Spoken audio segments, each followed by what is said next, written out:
వీక్షకులకు స్వాగతం, నమస్కారం. మాజీ విద్యాశాఖ మంత్రి ఆదిమూలం సురేష్ అంతకుముందు ప్రభుత్వంలో కూడా ఉద్యోగం చేసినట్టు కాస్త కోస్త చదువుకున్నట్టున్నాడు. ఆయన మొన్న ఒక సమావేశం పెట్టి కొంతమంది గాలి జనాన్ని పోగేసి పేటీఎం గారిని కూర్చోబెట్టి రపా రపా అంటున్నాడు. ఎప్పుడో 4 ఏళ్ల తర్వాత ప్రభుత్వం వస్తే రపరప అంటున్నాడు. ఇప్పుడు నీ ప్రభుత్వం లేదు, ఇప్పుడు ఉంది కూటమి ప్రభుత్వం. 4 ఏళ్ల తర్వాత రపా రప అంటాం కరెక్టా? ఇప్పుడు రపా రప అంటే నీ పరిస్థితి ఏంటి? అసలు మాట్లాడే పద్ధతి అదేనా? మాట్లాడవచ్చా? నువ్వు విద్యాశాఖ మంత్రిగా చేసి ఆనాడు పిల్లలకి ఇయే బోధించావా? సరే, ఆదిమూలం సురేష్ ఆ సమావేశంలో ఏం మాట్లాడాడు వివరించడానికి రాజకీయ విశ్లేషకులు శ్రీనివాస్ జొన్నలగడ్డ ఉన్నారు. వారిని అడిగి మరిన్ని విశేషాలు తెలిసిన ప్రయత్నం చేద్దాం. నమస్తే సార్. నమస్కారం. విద్యాశాఖ మంత్రిగా పనిచేసిన ఆదిమూలం సురేష్ రపా రపా లాంటి భాష వాడటాన్ని ఎలా చూస్తారు, ఎట్లా విశ్లేషిస్తారు? ఇవాళ సాక్షి పేపర్లో రండి పెద్ద మెయిన్ పేజీలో పెద్ద పెద్ద హెడ్డింగులతో రాశారు. ప్రజాస్వామ్యాన్ని పరిహసిస్తున్నారు, రాజ్యాంగం ప్రసాదించిన ఆర్టికల్ 90ని అసలు తుంగలో తొక్కేస్తున్నారు, మేము ప్రశ్నిస్తే మా గొంతుకులు నొక్కేస్తున్నారు. ఇవన్నీ మరి గత వీళ్ళ ప్రభుత్వం అధికారంలో ఉన్నప్పుడు గుర్తుకు రాని వల్ల ఇప్పుడు మాట్లాడుతున్నారు ఒక పెద్ద హెడ్డింగ్ పెట్టుకుని. పైకి ఇప్పుడు మీరు అన్నట్టు రఫా రఫా రఫాడిస్తామనేది ఇప్పుడు ఎలా ఉందంటే అది వీళ్ళు రాజ్యాంగబద్ధంగా ఇచ్చిన 19 ఆర్టికల్ ఏదైతే ఉందో అది వాక్ స్వాతంత్రపు హక్కునిచ్చింది, అంతేగాని తలలు నరికేయండి అనే హక్కుని ఇవ్వలే. వీళ్ళు తప్పుగా అర్థం చేసుకుంటున్నారేమో అని నా అనుమానం. ఎందుకంటే మేము రఫా రఫా తలక నరకడానికి లేకపోతే విధ్వంసం సృష్టించడానికి మేము లేపేయటానికి మాకు స్వేచ్ఛ లేకుండా చేసేస్తున్నారేంటా అన్నట్టుగా ఉంది ఇక్కడ హెడ్డింగ్ చూస్తుంటే. ఎందుకంటే వాళ్ళకి కావాల్సినంత స్వేచ్ఛ ఇచ్చిన తర్వాత కూడా దాన్ని దుర్వినియోగం చేసుకుంటా విధ్వంసం సృష్టించిన 3-4 సందర్భాలు మనం చూసాం జగన్మోహన్ రెడ్డి పర్యటనలో. ఆ పర్యటన తర్వాత కూడా మనకు ఇక్కడ అర్థమవుతున్నది ఏంటంటే వాళ్ళకి విధ్వంసం సృష్టించడానికి అడ్డుకోవడాన్ని వాళ్ళు ఇష్టపడట్లేదు. వాళ్ళు దాన్ని బల ప్రదర్శన అని పేరు పెట్టుకుని మాకు వస్తున్న ఆదరణని పేరు పెట్టుకుని ప్రభుత్వం మీద నిరాదరణ అనాదరణ ఉందని వ్యతిరేకత ఉందని ఎస్టాబ్లిష్ చేయడం కోసం చేసే ఒక పెద్ద డ్రామా తంతుని వాళ్ళకు అనుకూలంగా రాజకీయంగా మలుచుకోవడం కోసం చేసిన ఈ ప్రహసనం అంతా ఏదైతే ఉందో అపహాస్యం పాలైపోయింది. దాంతో వీళ్ళకి ఇంకా ఏమీ పాలుపోక ఇప్పుడు ఎక్కడికి వెళ్ళినా కూడా వాళ్ళకి ఏదో చెప్దాం, ఎస్టాబ్లిష్ చేస్తా, యాంటీ గవర్నమెంట్ ఉందని చెప్పడానికి చేసిన ప్రతి ప్రయత్నం విఫలమయ్యేటప్పటికీ వాళ్ళ ఒక ఫ్రస్ట్రేషన్ మరీ పెరిగిపోతుంది. ఆ పెరిగిపోవటం ఏమైందంటే వాళ్ళు వదిలేయాల్సిన విషయాన్ని రఫా అనేది ఇప్పటికే మనం తప్పు చేసామని 4 ఖర్చుకోవడం మానేసి దాన్నే పట్టుకుని ఇంకా మాట్లాడటం. నిన్నటి సభలోనేమో అతను వచ్చేసి పేరు నాని కూడా అదే మాట్లాడతాడు. మీరు రఫా అని అనటం కాదు, చేసి చూపించండి, కన్ను కొట్టినంత తేలిగ్గా అయిపోవాలి, రాత్రికి రాత్రి పని అయిపోవాలి.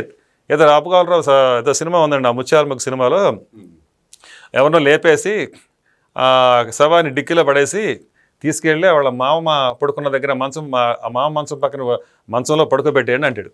అంటే అదేంటంటే వాళ్ళిద్దరు గొడవలు ఉన్నాయి కదంటే అదేనో ఆ డిఫరెన్స్ ఉంది కాబట్టి అక్కడ పడుకోబెట్టమంటున్నాను, పోలీసులు వచ్చి ఆ తర్వాత ఫోన్ కొట్టు వాళ్ళు చూసుకుంటారు, ఆ తర్వాత సరదాగా మనం అలా షికారుకి వెళ్ళినట్టు వెళ్ళి పరామర్శించొద్దాం.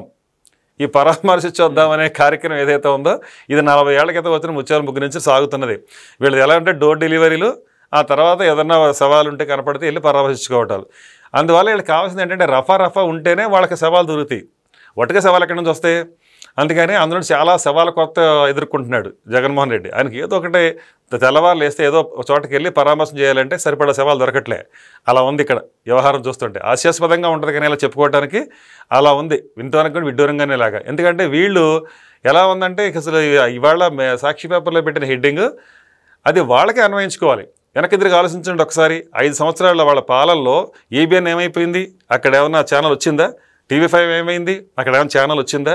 అక్కడ టెలికాస్ట్ జరగనిచ్చారా? అక్కడ వాళ్ళందరినీ బెదిరించలేదు ఆపరేటర్స్ని? అక్కడ మొత్తం గొంతు నొక్కేలేదా? అంటే పత్రికా స్వేచ్ఛని మీడియా స్వేచ్ఛని మీరు తొక్కి తాట తీసేశారు కదా 5 ఏళ్లను. ఎక్కడన్నా ఉందా? అక్కడితో ఆగారా మీరు? అంటే అక్కడ వాళ్ళు గొంతు నొక్కి వాళ్ళ పనులు వాళ్ళు చేసుకున్నారు. ఆ గొంతు నొక్కి దోచుకున్న పనులని బయట పెడుతూ వాళ్ళ వ్యవస్థలు వాటి పని అవి చేస్తున్నాయి. దాన్ని వీళ్ళు తమ గొంతు నొక్కేస్తున్నారని చెప్పి పెడబొబ్బలు పెడుతున్నారు. అంటే వీళ్ళు దాచుకున్నా దుర్మార్గాలు చేసినా అక్రమాలు చేసినా ప్రశ్నించకూడదు, మాట్లాడకూడదు. ప్రశ్నిస్తే గొంతు నొక్కేయటం, అది జగన్ రెడ్డి ఊతపదం. అట్లా ఉంది వాళ్ళ వ్యవహారం. అదేనండి. అందువల్లనే వెంకటకృష్ణ అనే అతనే తీసుకొచ్చి ఏకంగా ఒక రోజంతా కూర్చోబెట్టి విపరీతంగా ఆయన వేదనకు గురి చేశారు. ఇక్కడ ఏమి వాళ్ళు సాధించింది ఏంటండి? ఏమీ లేదు. అంటే పత్రికా స్వేచ్ఛని భయపెట్టి భయభ్రాంతులకు గురి చేయాలని చెప్పేసి ఆయనకు రోజంతా కస్టడీ తీసుకొని విచారించి రకరకాలుగా వేధించారు. అలాగే TV5 మూర్తి గారిని కూడా అదే పని చేశారు. ఇంకా వీళ్ళంటే ఒక రకం అండి. ఇంకా చిన్నాళ్ళు రంగనాయకమ్మ ఆవిడ చేసిన తప్పేంటండి, నిజంగా మనకు సీనియర్ సిటిజన్, ఆవిడని ఏకంగా ఒక చిన్న పోస్టు, అది కూడా ఆవిడ రాసింది కాదు, ఆవిడ చేసింది కాదు, ఏదో షేర్ చేసిన దానికి ఏకంగా షేర్ చేసిన పాపానికే ఆవిడని అంత రకంగా వేధించారే. ఆవిడ మీద అన్ని కేసులు పెట్టారు, కోర్టుల చుట్టూ తిప్పారు, పోలీస్ స్టేషన్ చుట్టూ తిప్పారు. ఆ విధంగా ఆవిడకున్న ఏదో ఓట్లు ఉంటే దాన్ని కూడా స్వాధీనపరచుకుని భయపెట్టారు ఈ విధంగా. అలాగే కుండబద్ద సుబ్బారావు గారు, ఆయన ఏంటండి, ఆయన నిజాన్ని ఉన్నదన్నట్టు మాట్లాడతారు, కుండబద్దరట్టు కొట్టినట్టు మాట్లాడతారు. అలాంటి కుండబద్ద సుబ్బారావు గారిని ఆ వయసులో ఆయనకు అసలైన పాపం కిడ్నీ సమస్యలు ఉంటే అది డయాలసిస్ కోసం అని చెప్పి గుంటూరు వెళ్తున్న సందర్భంలో 1-2 సార్లు లారీతో ఈ కార్ని గుద్దిచ్చి మరి ఆ రకంగా హత్యా ప్రయత్నం చేశారు కదా, ఎంత వేధించారు ఆయన్ని.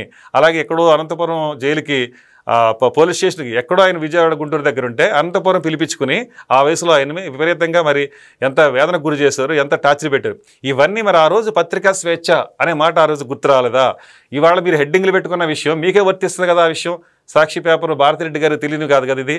మీరు ఆ రోజు ఏమైపోయారు, మీరు ఏదో కళ్ళు మూసుకుని పాలు దగ్గర పిల్లిలాగానా, మీరేమో ఆ రోజు దోచుకున్నారా? ఈ రోజేమో కాలు గాలిని పిల్లిలాగా తిరుగుతున్నారు. ఇది ఇప్పుడు మీ చుట్టూ చిక్కుకుంటుంది కాబట్టి ముసురుకుంటున్న ఆ సమస్యల్ని ఎలా తప్పించుకోవాలో అర్థం కాక బెంబేలెత్తిపోతూ ఇలాంటి వ్యాఖ్యానాలు చేస్తూ పేపర్లో హెడ్డింగ్లు పెట్టుకుంటూ ఇవాళ కూడా వాస్తవాల్ని తెలుసుకుని ప్రజల్లోకి వెళ్ళి ప్రజల సమస్యలు అర్థం చేసుకోవడం మనసు. ఇప్పుడే కూడా మేము వస్తే రఫాడిస్తాం, మేము వస్తే కుత్తుకలు తెగ్గొస్తాం, పొట్టేళ్ళు తల్ల నరుగుతాం, జాతర చేస్తాం, రక్తాలు ఏరులై పారిస్తాం, ఈ భాషలోనే ఇంకా మీరు అలాగే కొట్టాడుకుంటా ఉంటే ప్రజలు ఇంతకంటే చీత్కరించి ఈ 11 కూడా లేకుండా చేసుకునే పరిస్థితికి మీరు దిగజారే అవకాశాలు మాత్రం అయితే ఉన్నాయి.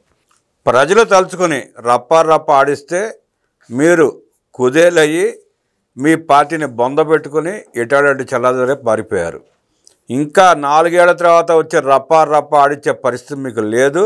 ఇప్పుడు ఇలాగ మీరు మాట్లాడుతూ ఉంటే ప్రజలు ఇప్పుడు మిమ్మల్ని రప్ప ఆడిచ్చే పరిస్థితి వస్తుందంటే విశ్లేషించిన శ్రీనివాస్ జొల్లగడ్డ గారికి ధన్యవాదాలు తెలియజేస్తూ నమస్కారం. నమస్కారం అండి.